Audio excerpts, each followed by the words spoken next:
Welcome and welcome back, everybody, to the OK Grognard Show. Today is Monday, February 14th, 2022, 10 a.m. Central in beautiful Lake Geneva, Wisconsin. And we're going to take a look today at, surprise, surprise, first edition Advanced Dungeons and Dragons Dungeon Master's Guide section on generation of ability scores.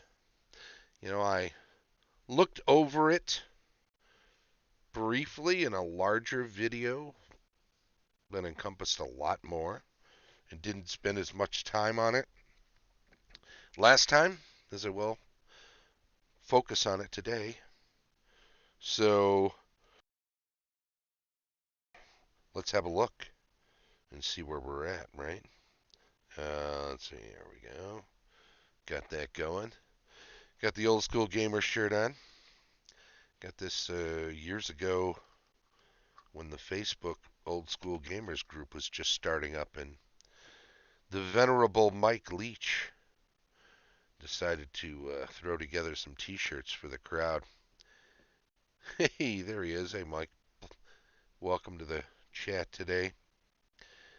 And, oh yeah, I popped up the section so I wouldn't have to flip through the PDF quite as much today. So there we go. Anyway, what do we got going on? Generation of ability scores. Let's dive in. As AD&D is an ongoing game of fantasy adventuring, it is important to allow participants to generate a viable character of the race and profession which he or she desires.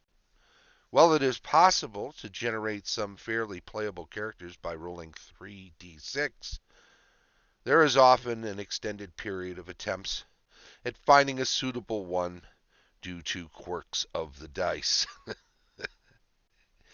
All right, few things here. Viable character is emphasized, I believe. Just putting the adjective in that first sentence suggests there is an alternative to that. Well, it's possible to generate fairly playable characters by rolling 3d6, as people had been doing for a number of years. Obviously, 1974, original D&D is published with the idea of 3d6 in order: strength, intelligence, wisdom, dexterity, constitution, charisma. And roll them in order. That's what you got. Try to make a character out of that. If you had a high strength and nothing else, you probably created a fighter. You didn't go to the table before picking up the dice and say, I'm going to play a fighter, and then roll some outstanding intelligence and no strength whatsoever and a low constitution and barely any dexterity and say, I'm going to go against the grain here. Let's face it, there's always somebody who does that. But if you wanted to play for a while and you were more interested in playing the game than spending time creating characters, you went with what the dice suggested for the most part. But if you got a bunch of single-digit rolls, 6 in a row, maybe not so much a viable character, right? And extended period of attempts at finding a suitable one due to quirks of the dice. That pretty much sums up I roll badly. Furthermore, these rather marginal characters tend to have a short life expectancy, which tends to discourage new players, as does having to make do with some character of a race and or class which he or she really can't or won't identify with. Horrible sentence structure there, but nevertheless, it does capture the mood of some new players who have tried D&D and then decided it wasn't for them due to having crappy dice rolls. It can turn people off for sure. Viable is key, George. Absolutely. First character, Henry Armitage says. Dr. Armitage, I should say. You changed your handle there. First character I ever rolled up, first time I played at the table, rolled 18,100. Then he died. It's classic to remember the ones that were great right out of the box and then didn't last longer than the first pit trap, right? Gary goes on, character generation then is a serious matter, and it is recommended that the following systems be used. 4 alternatives are offered for player characters. Method 1 is the one I think that I have used. Hey,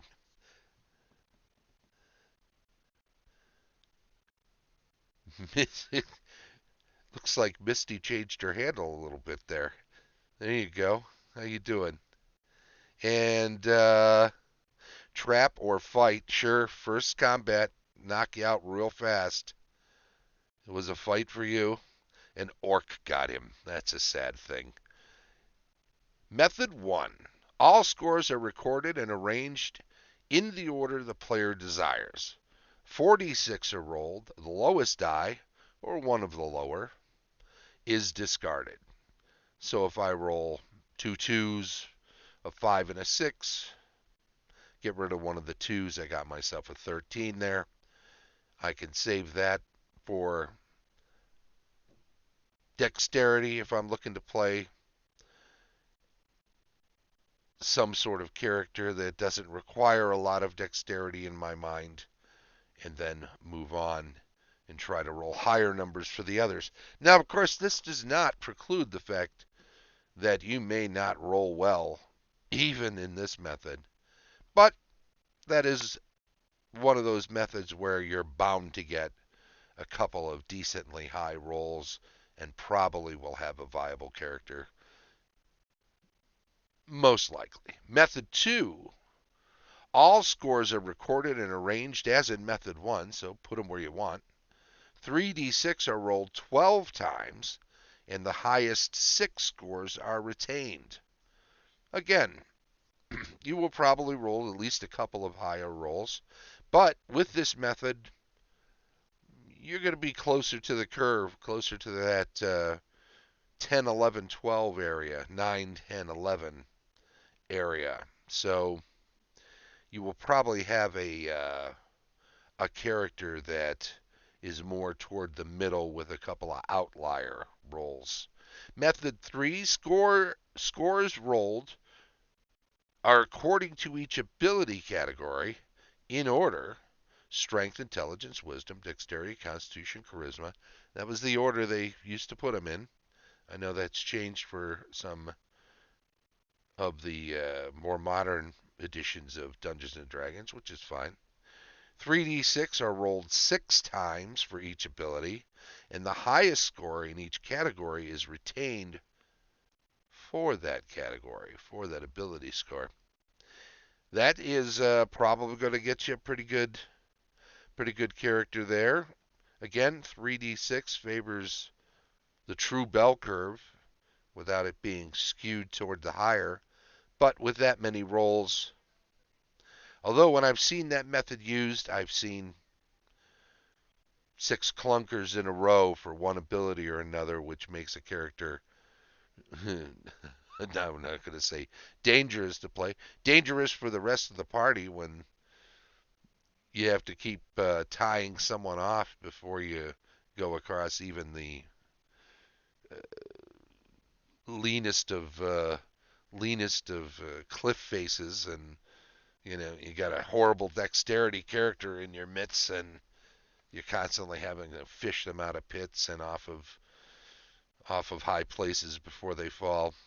Can be tough. George says Rangers are tough to qualify for with the minimum abilities required. Absolutely. A Ranger is definitely one of the toughest to qualify for.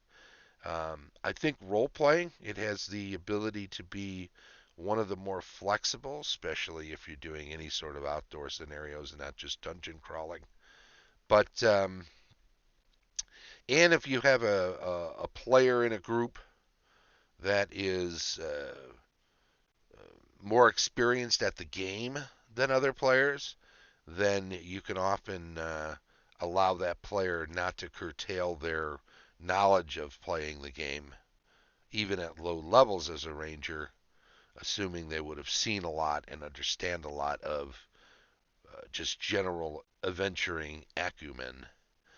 Method 4 suggests that you take 3d6 are rolled sufficient times to generate the 6 ability scores in order for 12 characters.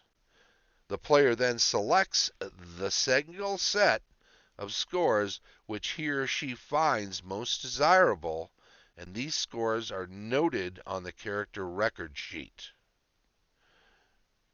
So the last time I ran a campaign,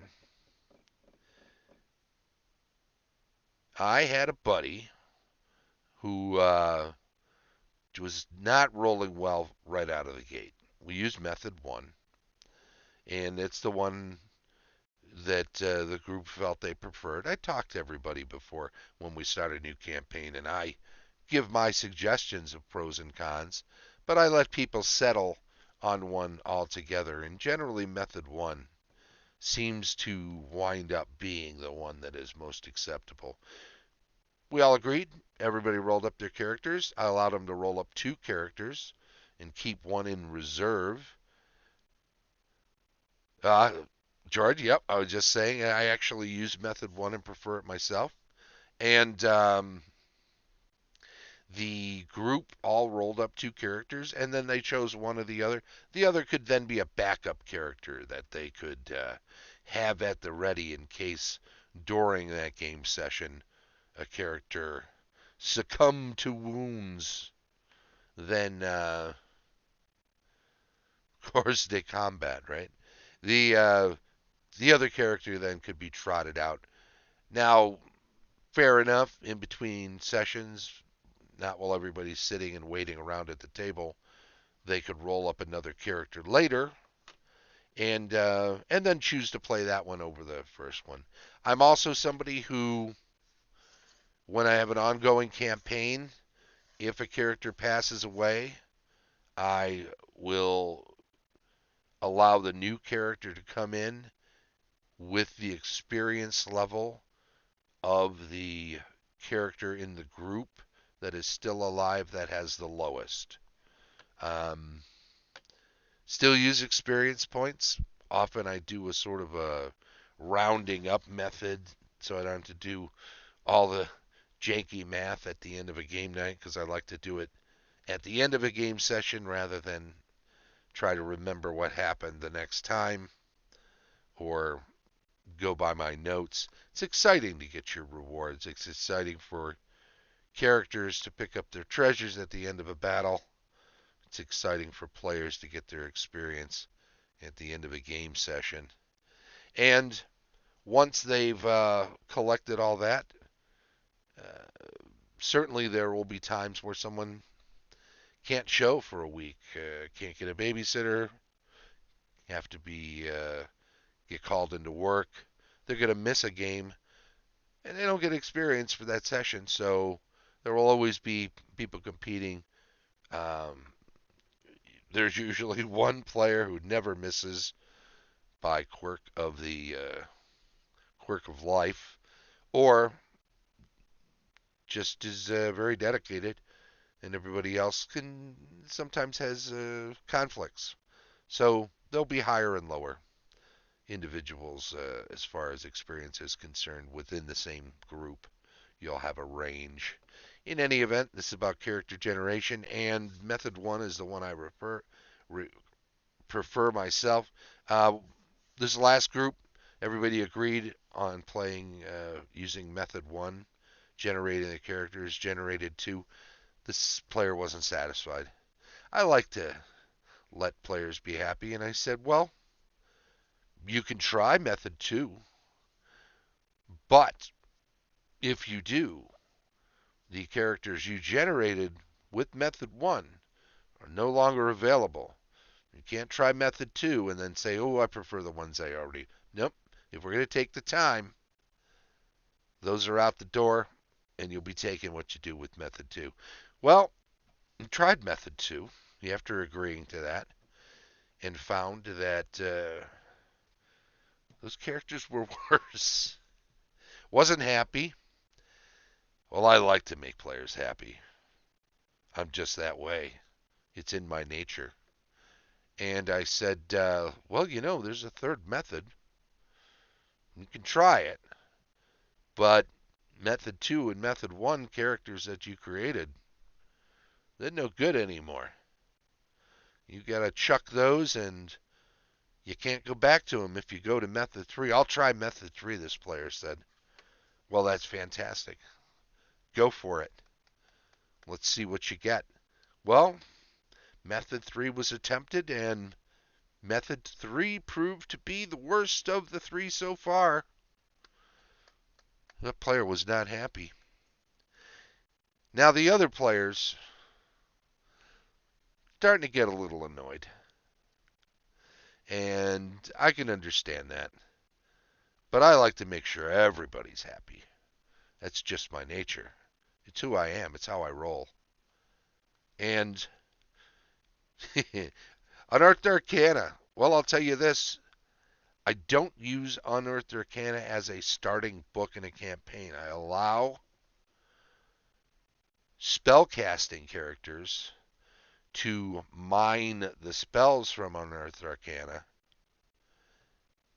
during the course of the campaign if they want to take time to research and develop new spells.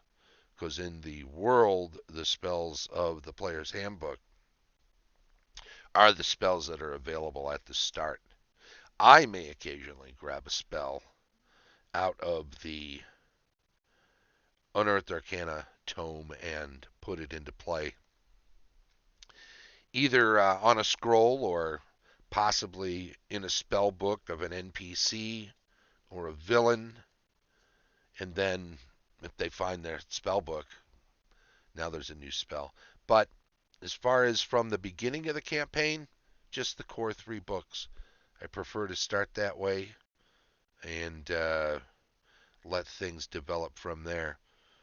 Well, once again, of course, this player was not satisfied with the method 3, and before I could even suggest it, said, let me try method 4. I know my old characters aren't, and they were very aware of the process at this point. There was a sort of collective sigh, but at this point it was getting to be theater of the absurd, right? I mean, the other players, as annoying as it was and frustrating that they couldn't get going because most of them had equipped their characters and filled out their character sheets, which doesn't take long in first edition to begin with. Even though a couple of them were new to first edition, they were old hands by the time this one player was on method 4. And they tried again, and it was the worst of the 4 for them. And ultimately, because they had not torn up their character sheets, I said, hey, look, we've all learned something here. I learned that you give an inch and players take a mile. Let's say relearned, right? Because I've been DMing since 1974. It's not a lesson that was lost on me earlier. It was one I just maybe wanted to reinvigorate, to relearn. And so I allowed this to go that far. And the player learned, bird in the hand. And the other players learned that maybe take yes for an answer at the beginning when they decide on a course of action, and I acquiesce and don't kick back or give them the old, are you sure you want to do that? Maybe stick with what you're sure of, or, path of least resistance. If everybody else is doing something, be a team player was a lesson perhaps reiterated in that time. It was a fun little campaign. We didn't get to play very long. We had a COVID problem that reared its ugly head, so we had to shut her down for a little bit and kept it shut down through this winter because with things going back and forth, I just thought that was for the best for now. I'm not comfortable putting people in harm's way through my campaigning. However, getting back to GaryCon this year, late March, and I'm thinking after March, as we move into April, it'll be time to dust off the books and get a face-to-face first edition game going again. And it should be fun. More on that in future shows as we discuss the wonders of first edition D&D here on the OK Grognard Show. So, what do you say? We're not the longest show, not the shortest, but it's a good length, so we will figure we've jabbered enough here. I want to say thanks to everybody who is in the chat today. Very much appreciated. I also want to, oh yeah, let's have a look. See how many are in there that aren't talking there. Okay.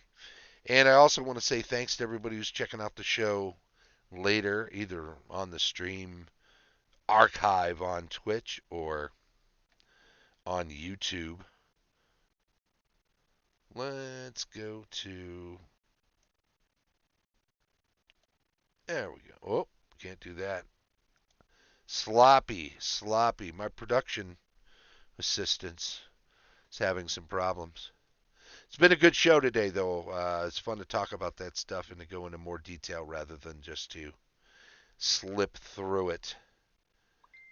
But this was the Dungeon Master's Guide, First Edition, Advanced Dungeons & Dragons, Generation of Ability Scores section from SAME. And where are we at here? Oh, yeah. If you get the chance, the show streams live on Twitch each Monday at 10 a.m. Come check it out and chime in on chat while you're there. It's then archived on YouTube. If you do join the Twitch stream, please do follow the Twitch channel. And as I say, do chime in. It's fun. Get a chance to talk a little bit and join the crowd that's on there. If you don't catch up with it until you see it on YouTube, by all means, give us a thumbs up on any videos you watch and enjoy, and subscribe to the channel.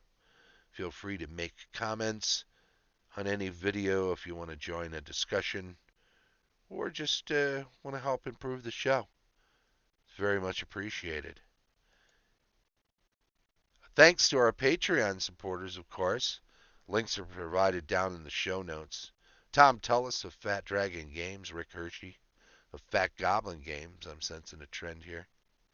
Carlos Lysing of Castle Entertainment. Heath Farndon of the Antipodean D20. And, of course, Shane Bradley, DM Extraordinaire. This has been the OK Grognard Show from beautiful Lake Geneva, Wisconsin. Bye-bye.